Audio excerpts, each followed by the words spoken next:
পরে ওর এক বন্ধু বলছে, ভাইয়া আব্দুল্লাহ গুলিকে ঢাকা মেডিকেলে আপনারা সবাই চলে আসেন। আজকে আমার কোলে হাতের উপরেই মরে গেল আমার সোনা। আমার শরীরে যেভাবে বুলেটের ক্ষত বিক্ষত হয়ে আছে, কবে কবে দেখা যাবে ইনফেকশন, আমাকেও এইভাবে আপনারা হারে ফেলেন। শেখ হাসিনা রক্তের উপরে দাঁড়িয়ে দেশ চালাইছে 15টা বছর। সেই হাসিনাকে আমরা রক্ত দিয়ে সরাইছিলাম, কিন্তু সরকারের ভেতরে কিছু এজেন্ট আছে যারা এই গণ অভ্যুত্থানকে মানে অ্যাকসেপ্ট করতে পারতেছে না। তারা গণ অভ্যুত্থানকে অ্যাকসেপ্ট না করে তারা ভিতরে ভিতরে শেখ হাসিনার কিছু এজেন্ডা আছে সেটা বাস্তবায়নের চেষ্টা করছে, যারই ফলশ্রুতিতে আজ আমার ভাই, আমার সহযোদ্ধা আব্দুল্লাহকে আমরা হারালাম। আমার শরীরে যেভাবে বুলেটের ক্ষত বিক্ষত হয়ে আছে, কবে কবে দেখা যাবে ইনফেকশন, আমাকেও এইভাবে আপনারা হারে ফেলেন। আমার জানাজাতে এসেও আমার আত্মীয় স্বজনকে আপনারা এইভাবে প্রেস ব্রিফিং করবেন।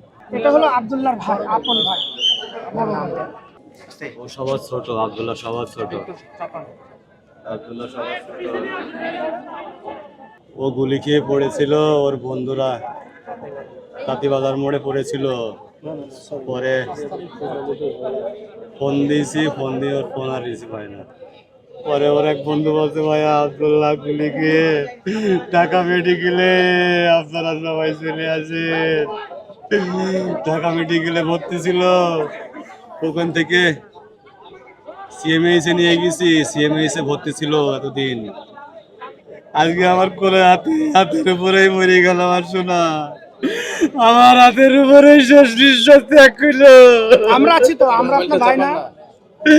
আমার হাতের উপরে শেষ নিঃশ্বাস ত্যাগ করলো আমার সোনা। ও সোনা, সোনা রে। আহত হওয়ার পরেও ট্রিটমেন্ট নিছিল, তারপরে জোর করে এখান থেকে ওকে রিলিজও করে দিছিল। জোর করে রিলিজ করে দিয়েছিল। কোন হাসপাতাল থেকে? ঢাকা মেডিকেল থেকে। এটা কত তারিখে? ওই গুলি লাগার 12 দিনের মাথায় 12 দিনের মাথায় রিলিজ করে দিয়েছে। বাসায় নিয়ে যাওয়ার পরে আব্দুল্লাহ আরো অবস্থা খারাপ। পরে খুলনা মেডিকেলে নিয়েছি, খুলনা মেডিকেল থেকে ব্যাক করে দিয়েছে। ওখান থেকে নিয়ে এসছি ঢাকা মেডিকেলে। আবার ঢাকা মেডিকেলে ভর্তি থাকার পরে আবার ওখান থেকে সিএমএইচে দিয়েছে। সিএমএইচে রাখার পরে আজকে আমার ভাই গত 15 দিন কথা বলে না, খায় না। শেষ কথা আমার বললো, আমি ভাই ফল নিয়ে গেছি। তাও আছে ভাইয়া, আমি কি বল দিনি আব্দুল্লাহ? তাও আছে আমার ভাইয়া, বড় ভাইয়া বাবু, আমার বড় ভাই। আমার ছেলেকে আসলে সুচিকিৎসা পেয়েছে।